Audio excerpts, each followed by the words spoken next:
तो आप क्या बोलते हो, कोई भी जो नए वकील साहब है जो अभी जैसे लॉ कंप्लीट करके आते हैं, एडवोकेट बनते हैं वो लोग, तो वो पुलिस स्टेशन भी इजीली चले जाते हैं, और जितने भी पुलिस स्टेशन है सब में कैमरे लगे हैं। सुप्रीम कोर्ट का जजमेंट है, परमवीर सिंह सैनी का जजमेंट है, ये 2020 का है, state of Punjab versus state of तो पंजाब। बिल्कुल क्लियर जजमेंट है।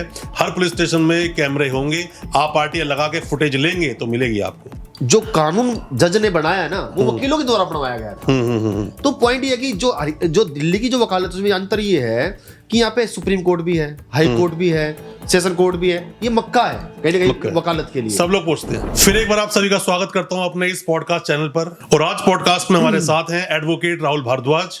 और अभी राहुल जी कुछ बताइए अपने बारे में। सर बेसिकली मैं हरियाणा से हूँ और महेंद्रगढ़ हमारा डिस्ट्रिक्ट है।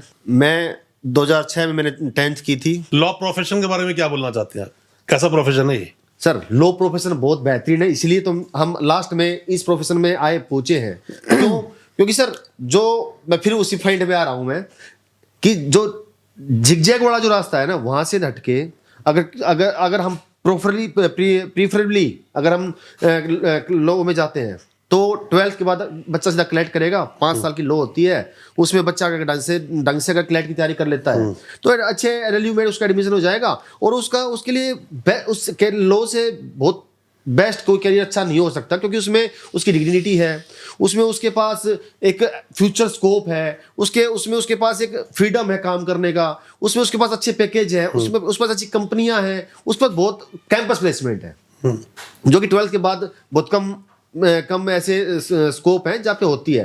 तो सर मैं ये कहूँगा कि बच्चा क्लैट के थ्रू डायरेक्टली जाता है तो उसके लिए बहुत बेनिफिशियल है। अगर वो जिगजैग वे से जाता है तो प्रॉब्लम्स आती हैं। तो इजीली क्या कोई भी जब आप बीच में किसी के साथ में काम कर रहे हो तो वो ठीक से सिखाते हैं आपको? सर देखो, बुक्स में जो लिखा होता है और प्रैक्टिकली जो एग्जीक्यूट होता है उसमें दिनों रात का अंतर होता है। ठीक है। जैसे फॉर एग्जांपल अगर हम देखेंगे तो काफी स्पेक्टेटर्स होते हैं जो नॉर्मली देखते हैं यूट्यूब पे या मूवी में, कहीं देख लेंगे कि जी पुलिस के पास हम जाएंगे, एफआईआर कर लेंगे। ऐसा होता नहीं है, ऐसा होता है, चक्कर काटने पड़ते हैं। ऐसा होता है सर कि वो सोचेंगे, और अगर मान लो कोई लेमैन है तो जाएगा थाने में, कहेगा भाई मेरी एफआईआर कर दे जाके सीधा। सर अभी फिल्मों की आपने बात की तो मैं एक बात और बोलना चाहता हूँ। फिल्मों जैसे कि लटका के बड़ा उल्टा सीधे तरीके से मारते हैं, बहुत बुरी तरह से मारते हैं, हालांकि वो सिर्फ पिक्चर है तो दिखाया जा रहा है। रियलिटी भी कहीं कहीं होता है कि पुलिस की बर्बरता होती है, इस पर आप क्या बोलोगे? सर देखो, वो जो मूवीज में होता है, फिल्मों में होता है, वो तो एग्जीगरेशन होता है बिल्कुल, पर रियलिटी बात करें ना तो अब अगर हम कहीं ना कहीं ये सच्चाई भी है, पर इतना लेवल नहीं होता, क्योंकि जब तक अगर आप खाली पूछताछ करेंगे तो कोई भी इंसान है वो लेके भी चला जाएगा। तो फिर इसीलिए कस्टडी में जब जाता है इंसान तो 50% तो वहीं पे ही उसका एक माइंड क्लियर हो जाता है कि मैं पुलिस के पास जा रहा हूँ, मुझे क्लियर कट बोलना पड़ेगा, मैं ज्यादा उसको गुमराह नहीं कर सकता। और 50% ये होता है कि अगर मैं ज्यादा तो कहूंगा नहीं कि पुलिस ज्यादा मारपीट करती है कुछ भी, लेकिन मैं सोचता हूँ कि जो पुलिस का जो रोब है ना, जो अभी तक हम देखते आए हैं, वो जो कहासुनी बात है और प्रैक्टिकली थोड़ा बहुत डिफरेंट होगा, पर कहीं जगह होता है, लेकिन दिल्ली में ऐसा कम है। आप कोई अपना एक्सपीरियंस बताओ, जो पहली बार जब आप कोर्ट गए या अपने सीनियर के साथ गए, खुद गए, कैसा रहा वो एक्सपीरियंस?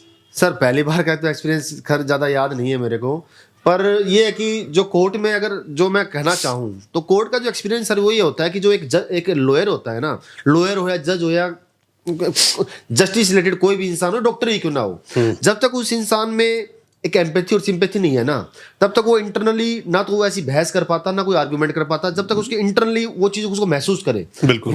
उदाहरण के लिए सर मान लो कोई इंसान 2-2.5 साल जेल में रह के आया है, तो उसके साथ मे भी उसने सही गलत किया है, सही किया जाए, वो बात की बात है, वो बात की बात है।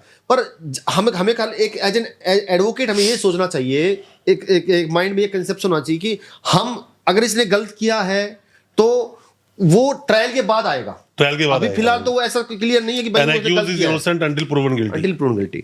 तो हमारा जो मेन, मैं तो एक गुजारिश भी यही है मेरी, जैसे कुछ कानून ऐसे जैसे पोक्सो हो गया, पोक्सो एनडीपीएस भी ऐसा ही है, एनडीपीएस हो गया, पीएमएलए आजकल ऐसे आ रहे। तो सर मैं तो खाली यही गुजारिश करूंगा कि ना स्टार्टिंग में प्राइमा फेसी कोई केस नहीं है, मान लो सिंपैथी के साथ काम करना चाहिए एक एडवोकेट को, मतलब क्लाइंट को समझना चाहिए कि क्लाइंट क्या बोलना चाहता है, क्या वो फेस कर रहा है। क्योंकि कई बार क्या होता है कि हमने महसूस किया है कि ना एडवोकेट साहब को सुनते नहीं, वो सोचते हैं मैं सुपीरियर हूँ। हाँ, कि हमें पता है, वो सोचते हैं कि भाई मुझे लो पता है, इसने मुझे ब्रीफ कर दिया, दैट्स ऑल। Yes. पर एक अच्छा एडवोकेट में सर एक डिफरेंस ये होता है कि वो ना, वो उसको जो क्लाइंट है उसको उसकी बारीकियां उस केस की ज्यादा पता होता है सर। बिल्कुल। तो उनको अगर वो वकील साहब नोट करेगा और जज साहब के सामने प्रेजेंट करेगा, और कहीं ना कहीं अगर वो भी जो आपके साथ क्लाइंट है जो अक्यूज्ड है, पर नए वकील को तो इतना कुछ पता ही नहीं होता।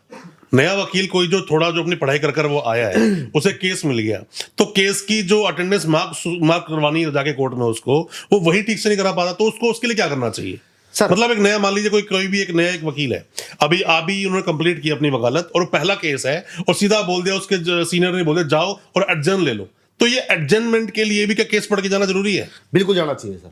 मैं तो अगर कोई भी एस्पिरेंट एडवोकेट से अगर इनको देख रहा है या वो पहली बार जाने की कोशिश कर रहा है, तो मैं तो जो मेरे साथ हुआ है, मैं खाली आप ये जरूर राय दूंगा कि आप ना एडजर्नमेंट के लिए भी जा रहे हो तो आप अपने लिए अपॉर्चुनिटी देखो आप। हाँ। हम जब जाते थे सर, तो मैं सोच ये होती थी कि अगर जो सीनियर जा रहा है तो भेज रहा है हमें, तो हम ये सोच के जाएं कि भगवान करे कि जज साहब हमसे पूछ लेंगे तुम यार क्यों कर रहे हो? सच बात है। तो कम से कम तभी हमारा कैलिबर, हमारी कमियां गलतियां प्रेजेंटेशन दे सके सर, क्योंकि स्टार्टिंग में कोई भी अच्छा वकील नए अपकमिंग लॉयर्स को प्रेजेंट नहीं करने देता केस। दोस्तों वकालत में ना मैंने ऐसे बहुत सारे एडवोकेट्स देखे, बहुत सारे लोगों से मिला, पर्सनली बात भी मैंने की, जो कहीं ना या तो कोर्ट कचहरी बीच में फंस कर रह गए, बाद में एडवोकेट बने, या फैमिली में कोई एक लीगल मैटर फंस गया बहुत तगड़ा, तब वो वकील बने, या फिर कई बार मैंने ये भी देखा उनके ऊपर खुद कोई प्रॉब्लम पड़ी तो वो वकील बने, क्योंकि आपकी जरूरत जो होती है ना, वो जो आपको सिखा सकते हैं वो दूसरी कोई चीज सिखा सकते। प्रो बोनो मैंने हमने लास्ट टाइम में भी डिस्कस किया है, हमने पॉडकास्ट प्रो बोनो सर मेरा मानना ये एज एन एडवोकेट मेरा मानना ये है सर कि ना, मैं पर्सनली अगर मानना मैं बोलूं तो सर मेरे पास एक ऐसा एक्सपीरियंस आया कि एक इंसान आया, वो सिक्के लेके आया, 2-3 हज़ार रुपए थे, ज्यादा नहीं, सिक्के इकट्ठे कर रखे थे उसने, और उसकी बेटी को उनके ससुराल वालों ने उसके पास छोड़ रखा था।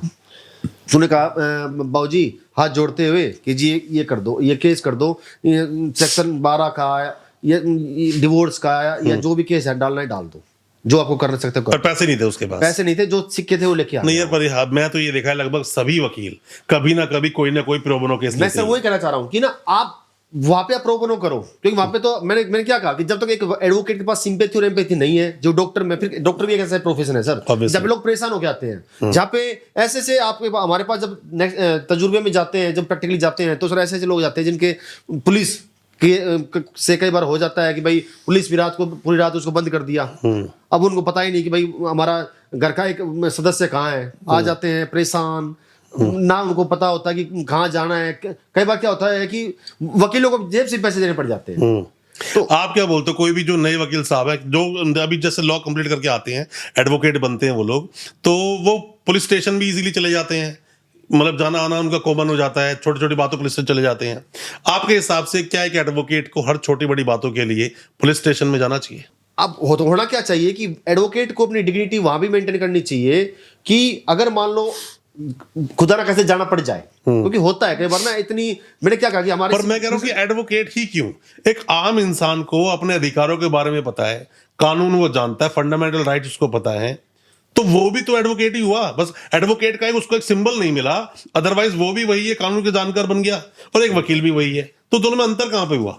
क्या एक आम इंसान, क्योंकि अपनी पावर यूज नहीं करनी चाहिए? सर अंतर है एक तो प्रेजेंटेशन का, एक कॉन्फिडेंस का, बिल्कुल, और तीसरा सर सबसे इंपॉर्टेंट बात ये होती है कि अगर कानून किसी को जानकारी है ना, किसी को कानून की अगर जानकारी है तो डेफिनेटली मैं ये बात हो सकती है, पॉसिबल है कि वो आम आदमी उस दिन पुलिस वाला उस आम आदमी के साथ गलत व्यवहार कर सकता है, पूरी संभावना है।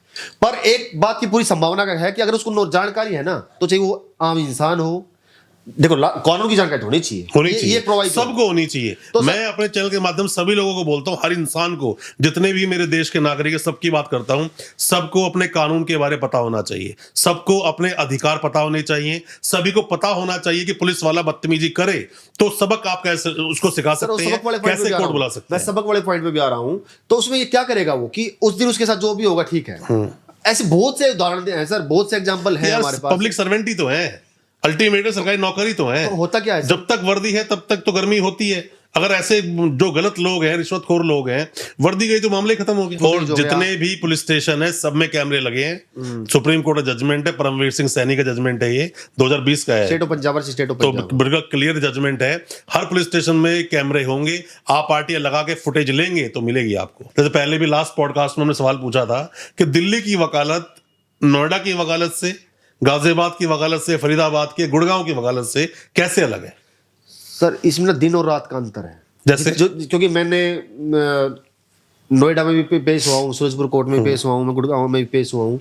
सर बेसिकली ये है कि जो कानून जज ने बनाया है ना, वो वकीलों के द्वारा बनवाया गया था। तो पॉइंट ये है कि जो दिल्ली की जो वकालत है उसमें अंतर ये है कि यहाँ पे सुप्रीम कोर्ट भी है, हाई कोर्ट भी है, सेशन कोर्ट भी है। ये मक्का है कहीं ना कहीं वकालत के लिए। सब लोग पूछते हैं, कोई ये सामने देखता कि वकील साहब एक लर्नेड एडवोकेट सामने खड़ा है मेरे, तो उनको भी स्टडी पढ़ाई करके आना पड़ता है, उनको भी अपना जो अप्रोच है उसमें बहुत डिफरेंस आता है सर। तो वो ये सर जस्टिस चंद्रचूड़ जी की अभी स्टेटमेंट आई थी कि जो एडवोकेट है वो जज साहब की रिस्पेक्ट करेगा, जज साहब एडवोकेट के अपने आप करेंगे। तो पॉइंट ये है कि एक ऐसा एक तालमेल है कि लर्नेड अगर कोई स्टूडेंट है वो पढ़ लिख के आएगा तो टीचर को के लिए उतना ही उसको दिमाग लगाना पड़ेगा, तो उतना ही वो उतने अच्छे से वो पढ़ा पाएगा, कोरिलेशन बढ़ेगा। अल्टीमेटली वही गाड़ी कब चालू हुई। अब टीचर ही अगर मान लो, स्टूडेंट ही मान लो अगर ढंग से नहीं है, मान लो पढ़ के नहीं आ रहा है, तो फिर वो अपने फॉर्मेलिटी करके तो टीचर जाएगा ही ना सर। तो ये डिफरेंस है। एट द एंड पॉडकास्ट को खत्म करते हुए मैं आपसे एक ही बात बोलना चाहूंगा,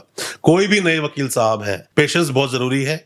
साथ में ही जो भी कोई सीनियर है उनसे सीखिए, उनकी रिस्पेक्ट कीजिए, जो वो बताते हैं उनको अच्छे समझिए। क्योंकि कई बार जब आप कुछ रिक्वेस्ट करते हो या फिर जिद करते हो ना फादर से, उनको पता ही कर नहीं पाएगा पर करना पड़ जाता है कई बार।